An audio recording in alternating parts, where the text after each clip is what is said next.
भाइयों को, मैं तो भाइयों को इस बात को समझना होगा कि आदिवासी पैदा होता है, बनाया नहीं जाता है। जी महाराज के वंशज हैं, हम तो क्षत्रिय हैं।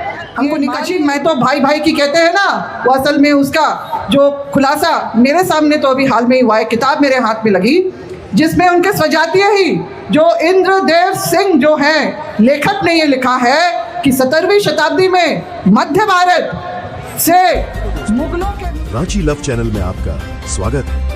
नमस्ते, मैं हूं रमेश भगत। आप भी सोचते हैं कि आज मैं आपको ऐसी चीज दिखाने वाला हूं जो आपने पहले कभी नहीं देखी होगी। और ये चैनल आदिवासी समाज के बारे में है, जहां मैं हर दिन आपके लिए मजेदार न्यूज वीडियो लाता हूं। आज के इस पहले वीडियो में हम आदिवासी आक्रोश महारैली गढ़वा पर बात करेंगे। चलिए शुरू करते हैं।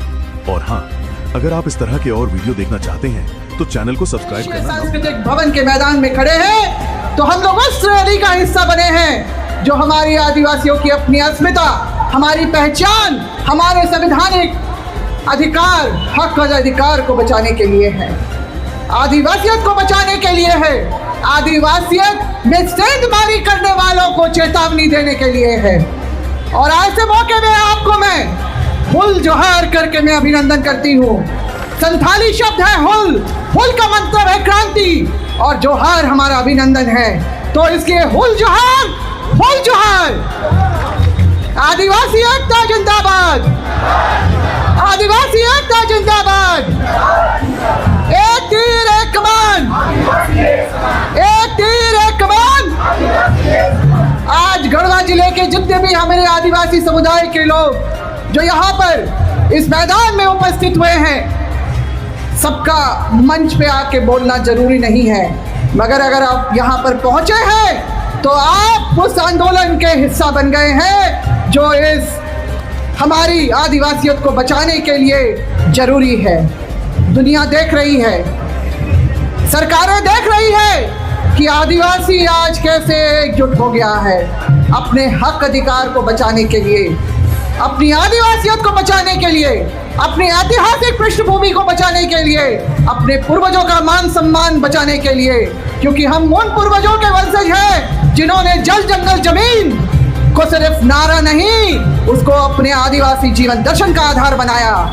और जिन अंग्रेजों के सामने दुनिया घुटने टेकती थी, उन अंग्रेजों को हमारे पूर्वजों ने घुटने टेकवाए। आप जानते हैं कि नहीं जानते हैं? जानते हैं ना। आदिवासी समुदाय, आदिवासी समाज जो वो है, ये अंग्रेज भी समझ गए कि दुनिया के लोग हमारे साथ समझौता कर लेंगे, मगर एक आदिवासी समाज ही है जो लगातार हमसे लड़ेगा और समझौता कभी नहीं करेगा। सर नहीं झुकाएगा, घुटने नहीं टेकेगा, वो लड़ेगा, वीर गति को प्राप्त करेगा, मगर हमसे समझौता नहीं करेगा। 17वीं शताब्दी से हमारे तिलका मांझी ने जो हुंकार लगाई, वो हमारे 1871-72 में जब तिलक आई, जो उसमें अमर शहीद वीर बुधु भगत की अगुवाई में वहां से कोल विद्रोह शुरू हुआ था, वो आज हमारे पलामू तक भी पहुंची थी। यहाँ पर भी हमारे जो पूर्वज वीर शहीद रहे, वीर पुरुष रहे, जो पूर्वज रहे हमारे नीलांबर पीतांबर और हमारे मेदनी राय जो चेरो समाज से थे, उन लोगों ने भी, और कोल्हान में वीर पोटोहो के अगुवाई में जो है वहाँ पर आंदोलन हुआ। अंग्रेज हक्के बक्के हो गए कि आदिवासी समाज किस तरह का समाज है जो कभी भी हमारे बातों को नहीं मानने के लिए तैयार होता है। वो समझ गए कि कहीं ना कहीं कुछ गड़बड़ है। इसीलिए जब संथाल परगना में हुल विद्रोह हुआ तो उन्होंने SPT act, Santhal Pargana tendency act का गठन किया। और उसके बाद जब कोल्हान में जब विरोध बढ़ता गया तो उन्होंने विल्किंसन रूल जो है जमीन संबंधी कानून बनाया। और 19वीं शताब्दी के आखिर में, शुरुआत में जब बिरसा मुंडा जी की शहादत हुई, उन्होंने भी 24 साल की उम्र में जो शहादत दी, उसके बाद 1908 में CNT एक्ट बना। 1918 में गवर्नमेंट ऑफ इंडिया एक्ट के तहत अंग्रेजों ने हमारे क्षेत्रों को अनुसूचित घोषित किया और 1935 के भी गवर्नमेंट ऑफ इंडिया एक्ट में उन्होंने उसी बात को दोहराते हुए कहा कि देश में चलने वाला कोई भी कानून अनुसूचित क्षेत्रों में नहीं चलेगा, यहाँ आदिवासियों का स्वशासन चलता है। ये हमारे पूर्वजों के बदौलत हुआ। हमने क्या किया? उन्होंने जंगल बचाया, उन्होंने खेत बनाया, उन्होंने गांव बसाए, उन्होंने व्यवस्थाएं बनाई और हमारे जो पढ़ा व्यवस्था, हमारे जो ढोकलोसोर, हमारे जो माझी परगनायत, मानकी मुंडा और इस तरह की जो परंपराएं हमारे समाज में अशिक्षा के दौर में हमारे पूर्वजों ने जो बनाई, तैयार की, समाज को अनुशासन में संचालित किया, वो नशे में डूबे हुए लोग नहीं कर सकते थे, वो लोग क्रांति नहीं कर सकते थे। और ये जो आज हमारे ऊपर ये ठप्पा लगाया जाता है कि आदिवासी जो है नशे में डूबा रहता है, तो जान लीजिए मैंने किताबों में जो भी पढ़ा है उससे मुझे यही समझ में आया है कि ये षड्यंत्र के तौर पे हुआ है और यही हमारा जो हमारे पूर्वजों ने हमारे समाज को इतना संभाल के रखा, तो आज हमारी जिम्मेदारी बनती है कि हम उनका जो किया हुआ उसको आगे बढ़ाएं और अपने समाज को संभाले, उसकी रक्षा करें और उसका हक अधिकार जिसको संविधान भारतीय संविधान में भी अनुच्छेद 13(3) क के अंतर्गत हमारे जो रूढ़िजन्य परंपराओं को, हमारे जो जमीन संबंधी कानूनों को जो मान्यता दी गई है, जगह दी गई है और अनुच्छेद 244(1) के अंतर्गत 5वीं अनुसूची जिसमें झारखंड राज्य भी आता है और 244(2) के अंतर्गत 6वीं अनुसूची जो हमारे पूर्वोत्तर नॉर्थ ईस्ट के जो हमारे जो राज्य आते हैं, तो इस तरह की व्यवस्था जो प्रावधान भारतीय संविधान ने हमारे स्वशासन के लिए दिया है कि आदिवासी इसकी परंपरा, संस्कृति, धर्म, ऐतिहासिकता इसकी सब अलग है। आदिवासी इस देश का मालिक है। सुप्रीम कोर्ट के जो पूर्व CJI जो chief justice of India Markandey Katju ji ने भी कहा है कि बाकी लोग तो सब बाहर से आए हैं, आदिवासी ही इस देश का असली मालिक है। और इसीलिए हम लोगों को अपनी ये महती भूमिका समझनी होगी कि किस तरह से हम लोग अपने समाज को आज के युग में, जब अशिक्षा के युग में हमारे पूर्वजों ने इतना कुछ संघर्ष किया, आज भी हमारे सामने संघर्ष की स्थिति बनी हुई है। आज हमारी जिम्मेदारी बनती है कि हम अपने ऊपर होने वाले हमलों को, अपने प्रति होने वाले षड्यंत्र का कैसे मुंह तोड़ जवाब दें। आज कुर्मी जो दावा कर रहे हैं कि हम आदिवासी थे और हैं, अब बन के दिखाएंगे। तो जैसे मेरे से पूर्व के वक्ताओं ने कहा कि कैसे बनेंगे, किसी आदिवासी माँ की कोख से जन्म लेना होगा भाई। हमारे कुर्मी भाइयों को, महतो भाइयों को इस बात को समझना होगा कि आदिवासी पैदा होता है, बनाया नहीं जाता है। वो इतिहास बनाता है, वो रचता है वो इतिहास और उसके बदौलत वो आज भी खड़ा है। वो षड्यंत्र की बात करते हैं कि 1913 में तो नोटिफिकेशन जो निकला था वो असल में नोटिफिकेशन भारतीय उत्तराधिकार कानून में से छूट दिए जाने की बात थी। अंग्रेज जो बाहर से आए थे, जिन्होंने देखा कि कुर्मी भी अन्य आदिवासियों के साथ में रहते हैं, तो उन्होंने उनको भी लिस्ट में डाल दिया। मगर कुर्मियों के जो पूर्वज ईमानदारी में रहे, उन्होंने कहा नहीं नहीं नहीं नहीं, हम तो शिवाजी महाराज के वंशज हैं, हम तो क्षत्रिय हैं, हमको निकालिए। तो दोबारा नोटिफिकेशन 1914 में निकला और उनको निकाल दिया गया। ये वो एक गलती थी जिसको वो लहराते रहते हैं उस नोटिफिकेशन को। और जबकि 1910 में जब संथाल परगना का जब जनगणना का रिपोर्ट आया था, तो उसमें स्पष्ट रूप से कुर्मियों को खेतीहर और चरवाहा समुदाय बताया गया था। और उसके बाद जो 1913 में गलती हुई, सुधार दिया गया उसको।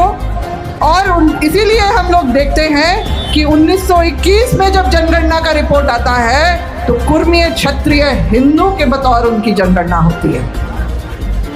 ये है इनका इतिहास, ये है इनकी पृष्ठभूमि। और इसी तरह से 1931 में भी जब उड़ीसा और बिहार का जो संयुक्त रिपोर्ट आया जनगणना का, तब 2 आदिवासियों के इंपीरियल टेबल लिखे गए, बनाए गए, जिसमें हम सभी आदिवासी जो आज यहाँ पर खड़े हैं और झारखंड भर में और देश भर में हैं, उन सबका नाम था, लिस्ट में थे 2 टेबल, और सिर्फ कुर्मियों को खेतीहर समुदाय के रूप में ही, कृषक समुदाय के रूप में दर्शाया गया।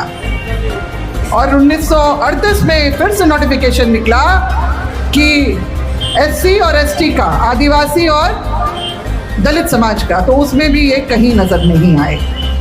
जब हम इन सब तथ्यों से इनको काउंटर करते हैं तो ये फिर आज़ादी के बाद के षड्यंत्र की बात करते हैं, बोलते हैं आज़ादी के बाद हमारे साथ गड़बड़ी हुई। तो आज़ादी के बाद इनके जो सर्वमान्य नेता रहे विनोद बिहारी महतो जी, उन्होंने बिरसा मुंडा जी के नाम से समाज की स्थापना नहीं की, उन्होंने शिवाजी समाज की स्थापना अपने समाज के उत्थान के लिए की। और इस तरह से जब उनके अपने लोग ही इस बात को एक तरह से खारिज कर देते हैं, आदिवासी होने की बात को, तो ये किस आधार पे कर रहे हैं? मैं आपको बताना चाहूँगी, समय बहुत हो गया है, मैं कुछ गूढ़ बातों को बताना चाहूँगी कि 1996 में आप लोगों को पता है पेशा कानून का प्रारूप तैयार होके पार्लियामेंट हाउस के पटल में रखा गया था। और उस प्रारूप में ये बातें हैं कि अनुसूचित क्षेत्रों में आदिवासियों को व्यवस्था में प्राथमिकता दी जाएगी। तो उस समय सदन में मौजूद 2 सांसद, कुर्मी सांसद शैलेंद्र महतो जी और राम टहल चौधरी जी ने इसका कड़ा विरोध किया कि इस तरह की बातें, इस तरह की व्यवस्थाएं हमें स्वीकार नहीं है, और वो लोग कोर्ट तक चले गए। मगर जब झारखंड बना 2000 में और इन्होंने देखा कि 5वीं अनुसूची का दर्जा उसको मिल गया, तो फिर इनको समझ में आ गया कि एक आदिवासी व्यक्ति ही मुख्यमंत्री की सीट पे बैठ सकता है।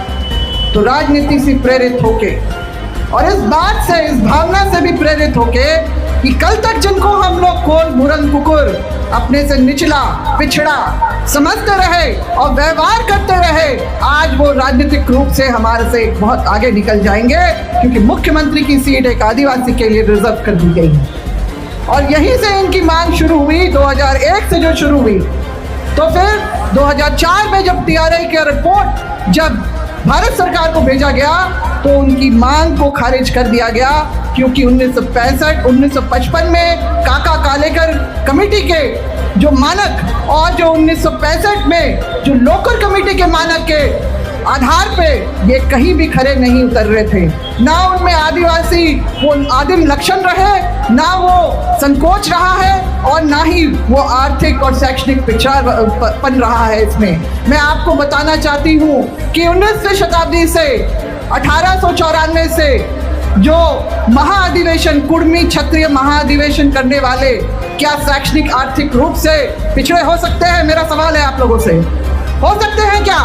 जो अधिवेशन इतने बड़े बड़े, जिसमें आपके रेडी कप्पू हर दिशा से, गुजरात से, उत्तर प्रदेश से, आपके आंध्र प्रदेश से, तमिलनाडु से भी लोग आ रहे हो, तो उनका आप जो जीवन का स्तर समझ सकते हैं।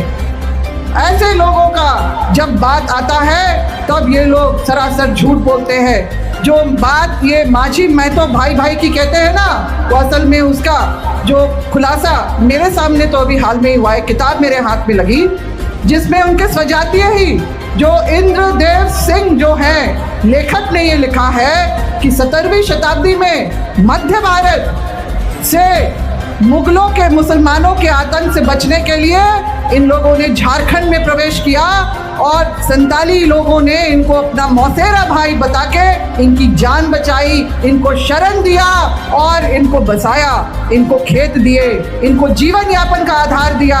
और जब 1994 में एक अधिवेशन में हजारीबाग के धर्मनाथ चौधरी ने क्या कहा कि हमारे पूर्वजों ने देखा कि अर्धमानवों के साथ, मतलब जंगलियों के साथ, आदिवासियों के साथ रहते हुए हमारे समाज में नैतिक पतन की शुरुआत हो गई थी, इसीलिए जो है कुर्मी क्षत्रिय महासभा का गठन किया गया। तो इस तरह का जो इनकी पृष्ठभूमि रही है, इनके लोगों का व्यवहार और विचार हमारे प्रति रहा है, आज वो हमारे भाई हमारे साथ रहना चाहते हैं, बनना चाहते हैं, मगर ये इनकी 2011 से तो इनके प्रयास चल रहे हैं, मगर जो कहते हैं ना कि असलियत छिपाई नहीं छिपती। आपका 2013 की बात है, जब मैं मंत्री थी तो मेरे पास एक बात आई कि रामगढ़ के किसी महतो भाई ने वहाँ के कोर्ट में ये रिट पिटिशन दायर किया कि आदिवासी 26% है और बाकी सदान वर्ग 74% है, तो ये 5वीं अनुसूची का आदिवासी बहुल राज्य कैसे? तो ये बात हमारे पास आई और उसमें बहुत सारी बातें थी, तो हमने उसको क्वॉश करवाया, खारिज करवाया, मैं और मुख्यमंत्री, तत्कालीन मुख्यमंत्री हेमंत सोरेन जी ने, क्योंकि उससे बहुत सारे जो हमारे सीट्स में भी गड़बड़ियाँ होती, डी शेड्यूल के भी होती, वो एक हमने फौरी तौर पे किया। मगर ये तथ्य है, जो बात ये आज ये बोलता है डेमोग्राफी चेंज हुई है, तो ऐतिहासिकता ही जो हमारा मूल जो आधार है कि ये आदिवासी का राज रहा है, आदिवासी का क्षेत्र रहा है, अनुसूचित क्षेत्र रहा है, इसको कोई इस हकीकत को बदल नहीं सकता, इसलिए 5वीं अनुसूची का दर्जा भी कोई ख़त्म नहीं कर सकता। इस बात को हम लोगों को समझना होगा। और जो इस तरह का इनका दावा है, हम लोग ने जो 2000 जब इनके सारे दावे संवैधानिक प्रक्रिया में जब खारिज होते चले गए, तब जब आखिर में 2 फरवरी 2022 को जो ट्राइबल रिसर्च इंस्टीट्यूट, जो डॉक्टर रामदयाल मुंडा जनजातीय शोध संस्थान जो मोराबादी रांची में है, वहाँ के तत्कालीन निदेशक के द्वारा ये टिप्पणी की गई कि बार बार जो कार्मिक राजभाषा सुधार प्रशासनिक विभाग जो ये अद्यतन रिपोर्ट मांगता है इनके लिए, तो उन्होंने लिख दिया उसमें कि 2004 का जो रिपोर्ट है वही मान्य है, क्योंकि 15-20 साल में कोई सामाजिक भिन्नताएं नहीं आ सकती हैं। और इसीलिए तब से ये लोग असंवैधानिक जो अपना तौर तरीका अपने हथकंडे पे उतर आए और 20 सितंबर 2022 से इन्होंने अनिश्चितकालीन जो रेल रोको का कार्यक्रम जो इन्होंने शुरू किया, अनिश्चितकालीन वैसे 5-6 दिन में ही टूट गया, वार्ता के लिए बुलाया गया, और उसी साल इन्होंने कोलकाता हाई कोर्ट में भी अपना PIL दर्ज किया था, जिसको कोलकाता हाई कोर्ट के द्वारा खारिज कर दिया गया। जैसे कि भाई बोल रहे थे कि कोर्ट इसके लिए सक्षम नहीं है, किसी भी जाति को शामिल करना या निकालने के लिए कोर्ट के पास अधिकार नहीं है, उसके जो सीमा क्षेत्र से बाहर की बात है। और जो 2023 में फिर से तब हम लोगों ने इसका एक दिन का ही सही, क्योंकि हम लोग देख रहे थे, समझ रहे थे कि ये कुछ गलत हो रहा है, भारत सरकार भी जो है इसमें कोई कार्रवाई नहीं कर रही है इनके ऊपर। रेलवे एक्ट के तहत तो पटरी पे भी बैठना एक जुर्म है, जिसके तहत भी इनके ऊपर कोई कार्रवाई नहीं हुई। तो इसीलिए हमने 12 अप्रैल 2023 में एक महारैली का जो गठन किया था, आदिवासी आक्रोश रैली, जिसमें झारखंड भर से, हमारे यहाँ से भी, गढ़वा से भी जरूर गए होंगे लोग, और शामिल हुए थे। और हमने हुंकार उसी समय भी भरी थी कि हमारे इलाके में सेंधमारी में करने में जो भी आएगा हम लोग वो बर्दाश्त नहीं करेंगे।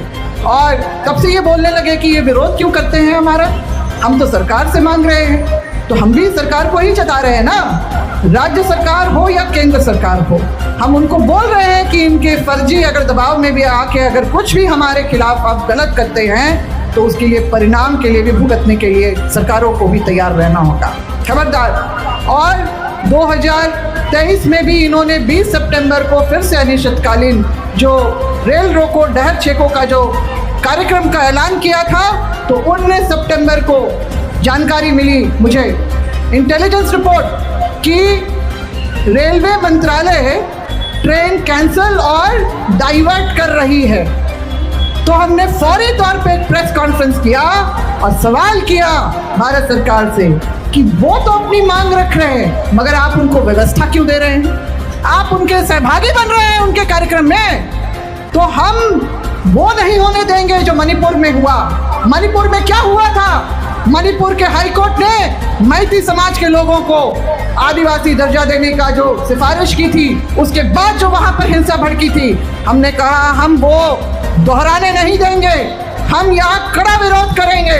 और जो है अभी तक हम संवैधानिक तौर तरीके पे हैं, असंवैधानिक तौर पे हम तो जाएंगे नहीं, मगर अगले साल जो चुनाव है उसमें आप लोगों को हम इसका जवाब, माकूल जवाब हम जरूर देंगे।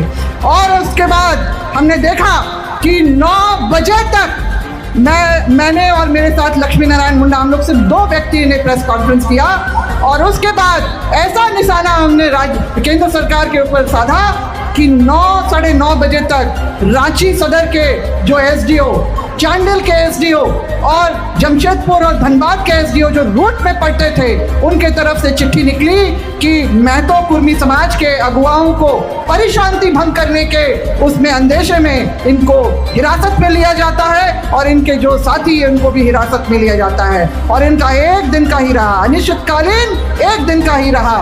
2024 तो हमारा चुनावी वर्ष रहा। 2025 में भी जब इन्होंने ऐलान किया तो हमने इस बार पहले से जाके डीआरएम ऑफिस में, मुख्यमंत्री के यहाँ, डीसी के यहाँ, हमने राज्यपाल के यहाँ भी ये जो है ज्ञापन डाला कि इस तरह का असंवैधानिक जो लोकतांत्रिक जो तौर तरीका है उसका हम विरोध करते हैं। और इस बात को सरकार को भी तो समझना चाहिए कि रेलवे एक इतना बड़ा सेक्टर है जो गांव-गांव तक पहुंचता है और वो छोटी जेब से बड़ी जेब के लोगों के लिए एक साधन है एक जगह से दूसरी जगह पहुंचने के लिए, वो क्यों कर राजस्व की हानि सह रहा है। और ये जो है सब हमने इस बात को भी दोहराया कि षड्यंत्र की बू आती है इसमें से, और इसलिए हमने देखा कि इस बार भी इनका एक दिन का ही रहा। और इसी तरह से हम लोगों को अपना जो विरोध है लगातार बनाए रखना है अपने प्रति षड्यंत्र जो है उसके मुंह तोड़ जवाब देने के लिए।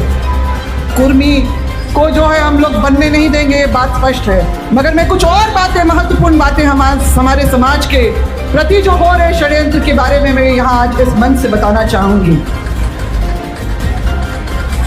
1994 में, वैसे तो 1925 में ही जब विश्व हिंदू परिषद का जो गठन हुआ था, तब से आदिवासी समाज के ऊपर उनकी नज़र रही। पहले तो इन्होंने हमारे जो बहुत ही बेसिक जो हम सुनते हैं कि देवी कुमारी, स्कूल में हमारे समाज के लोग जब अपनी बच्चियों को नामांकन करने ले जाते थे तो पिता किसी भी समुदाय से हो, आदिवासी समुदाय से, बच्ची का नाम कुमारी और वोटर आईडी में देवी। अब आप बताइए, जब तक आप उसके पति का नाम नहीं जान ले या बच्ची के पिता का नाम नहीं जान ले, क्या आप जान पाएंगे कि वो किस समाज से है? नहीं ना। तो वहाँ पर तो ये होता ही है। इसके अलावा जनगणना में भी इसका जो है बहुत बड़ा खेल होता है। मैं आपको बता रही हूँ कि हर 10 साल में जो जनगणना का काम होता है ना, आपका 2001 में झारखंड का मैं बताना चाहूँगी कि 27.6 आदिवासियों की गिनती हुई और उसके 10 साल बाद जब 2011 में जब जनगणना हुई तो उसका रिपोर्ट आया 26.4। अब सबकी जनगणना, दूसरों की आबादी बढ़ रही है, 74 हो रहे हैं, 75 भी हो जाएंगे या उससे भी ज़्यादा हो जाएंगे और आदिवासी ही घट रहे हैं। इसका क्या कारण है? तो ये है सरकारी आंकड़े।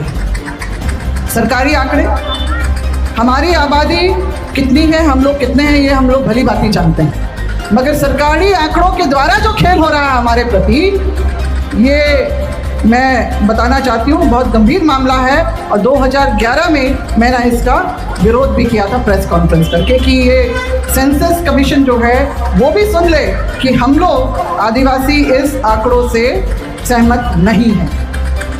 और मैं आपको एक और बताना चाहूँगी कि 1994 में आरएसएस का हेडक्वार्टर है नागपुर, महाराष्ट्र में। वहाँ पर अधिवेशन होता है और उस अधिवेशन का एजेंडा जो बनता है उसमें एजेंडा नंबर 1 है आदिवासियत को ख़त्म करना, एजेंडा नंबर 2 था संपूर्ण हिंदू राष्ट्र बनाना। और उसके ठीक 20 साल बाद 2014 में जब नरेंद्र दामोदर भाई मोदी जब इस देश के प्रधानमंत्री बनते हैं, याद कीजिए सबसे पहले चर्च पे हमला शुरू हुआ, 2015 में मुसलमानों पे हमला शुरू हुआ और 2016 में सरना सनातनी एक है ये विश्व हिंदू परिषद के 2 दिवसीय अधिवेशन जो मेरे ही अपने गृह जिला जो गुमला है वहाँ पर हुआ था। हमने इसका कड़ा विरोध किया, मगर बावजूद इसके आरएसएस के प्रमुख मोहन भागवत झारखंड आके ये घोषणा करके जाते हैं कि आदिवासी हिंदू ही तो है, उसको अलग से कॉलम कोड क्यों? इतनी परेशानी है हम लोगों से, अलग से कॉलम कोड क्यों? मतलब कि जनगणना में जो हमारा आदिवासी धर्म एवं अन्य मान्यताएं जो कॉलम कोड था जिसमें हमारे हर राज्य का आंकड़ा बनता है, जनगणना का, देश का आंकड़ा बनता है, उससे उनको परेशानी रही। और इसीलिए हम क्या पाते हैं कि 2020 में जो जनगणना का काम शुरू होने वाला था उसका हमको मिल गया खाका, जिसमें हम देखते हैं कि जनगणना के प्रपत्र में हिंदू, मुस्लिम, सिख, ईसाई, बौद्ध, जैन के बाद 7वें नंबर में आदिवासी धर्म एवं अन्य मान्यताओं का जो कॉलम कोड था उसको हटा दिया गया। तो कोविड के चलते नहीं हुआ, मगर हमने 2022 में ही हमारी तत्कालीन राज्यपाल माननीय द्रौपदी मुर्मू जी को ये ज्ञापन सौंपा कि जिस तरह से हमारा कॉलम कोड हटा दिया गया है वो पुनर्स्थापित हो, वो हमारी पहचान से जुड़ा हुआ है, वो हमारे संवैधानिक अधिकार से जुड़ा हुआ है, हमारे मान सम्मान से जुड़ा हुआ है, इसलिए वो हम उसकी मांग करते हैं वापस पाने की।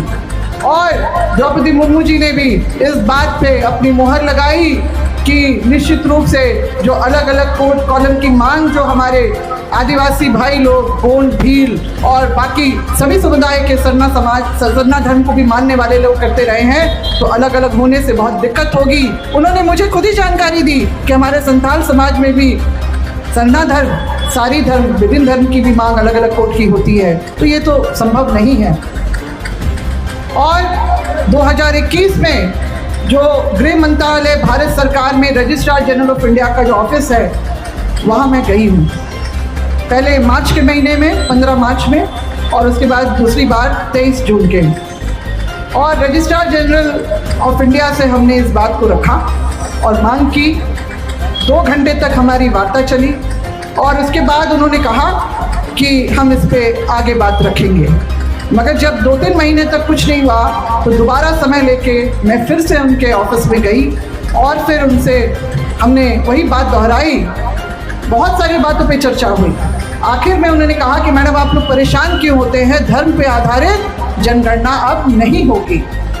मगर बेचारे रिटायर्ड IAS ऑफिसर वो भूल गए कि फॉर्मेट में क्या है। उन्होंने कहा मैडम जी और इनके जो साथ में आए हैं इन लोगों को फॉर्मेट की कॉपीज दो।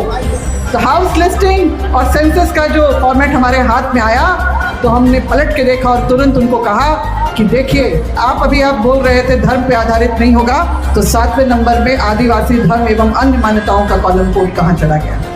तो उन्होंने तुरंत बात संभालते हुए कहा कि डिजिटल होगा मैडम, मतलब A फॉर आदिवासी, तो जो भी आदिवासी लिखना चाहें। और अभी आप लोग गौर कीजिए, याद कीजिए कि अभी जातीय जनगणना की जो बातें आ रही है उसमें डिजिटल सेंसस रिपोर्ट बनाने की भी बात आई है उसमें। तो उस समय जो बोला था तो मैंने कहा था ये तो आप मौखिक रूप से बोल रहे हैं, आधिकारिक रूप से पत्र भेजेंगे तब मानेंगे कि डिजिटल जो जनगणना होगी वो एक मायने रखेगा। तो इस तरह का जो है खेल हो रहा है। और 2023 में उसके बाद हम लोग 2023 में हमने क्या देखा कि जैक बोर्ड के द्वारा जो एक ऑनलाइन एप्लीकेशन राष्ट्रीय छात्रवृत्ति के लिए अपलोड हुई उसमें 5वीं अनुसूची के राज्य में हिंदू, मुस्लिम, ईसाई, जैन और सिख बच्चों के लिए कॉलम कोड था, मगर सरना आदिवासी बच्चों के लिए कॉलम कोड नहीं था। 8वीं कक्षा के ये राष्ट्रीय छात्रवृत्ति की मैं बात बता रही हूँ। मुझे जैसे पता चला मैंने जैक बोर्ड के अध्यक्ष डॉक्टर A.K. महतो को फ़ोन लगाया तो उन्होंने क्या कहा कि ये गवर्नमेंट ऑफ इंडिया का फॉर्मेट है मैडम, हमने कुछ नहीं किया। मैंने कहा डॉक्टर महतो आप एक संवैधानिक पोस्ट पे बैठे हैं और आपकी ये जिम्मेदारी बनती है कि बताना वस्तुस्थिति क्या है, कि ये राज्य किस तरह का है, और अगर आदिवासी बच्चों के लिए अगर यहाँ कॉलम कोड नहीं बनता है, उनके अधिकारों से वंचित किया जाता है, तो इससे बड़ा अपराध कुछ हो सकता है क्या। तो उन्होंने सचिव पे ठेल दिया, सचिव से बात की, उन्होंने आश्वासन दिया, मगर पता किया तो जब तक अखिल भारतीय आदिवासी विकास परिषद जो मेरे पिताजी ने देश भर के आदिवासियों को एकजुट होने के लिए गठन किया 1967-68 में, ये देश भर का सबसे पुराना आदिवासी संगठन है और पूरे देश के 29 राज्यों में संचालित है। मैं झारखंड में इसकी प्रदेश अध्यक्ष हूँ और राष्ट्रीय महिला अध्यक्ष भी हूँ। तो मैंने हमारे संगठन की तरफ से जब जैक ऑफिस का जब घेराव हुआ तब जाके उन्हीं बिंदुओं पर जो मैंने उनको बताया था उन्होंने एक चिट्ठी निकाली, भारत सरकार, ये शिक्षा मंत्रालय भारत सरकार को भेजी दिल्ली, तब जाके ये हुआ। तो आप देख लीजिए कि किस तरह का खेल हम लोग के साथ में चल रहा है। आश्वासन मिला, हमने राज्यपाल के माध्यम से राष्ट्रपति को भेजा, मगर अभी तक जो है वो कॉलम कोड ही नहीं मिला है, तो छात्रवृत्ति हमारे बच्चों को कहाँ से मिलेगी।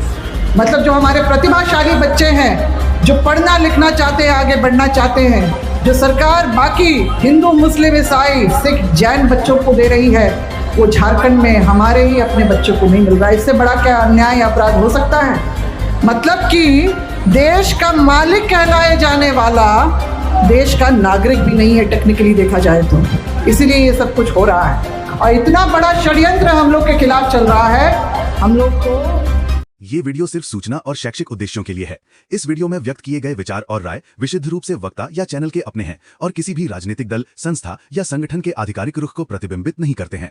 हमारा उद्देश्य किसी भी राजनीतिक दल या व्यक्ति का समर्थन करना या उन्हें बदनाम करना नहीं है। सभी जानकारी विभिन्न स्रोतों से जुटाई गई है और इसे दर्शक अपनी समझ और विवेक के आधार पर इस्तेमाल करें। हम राजनीति से संबंधित किसी भी निर्णय या कार्य के लिए जिम्मेदार नहीं है जो आप इस वीडियो को देख कर लेते हैं। कृपया अपने विचार व्यक्त करते समय YouTube के सामुदायिक दिशा निर्देशों और टिप्पणी नीतियों का पालन करें।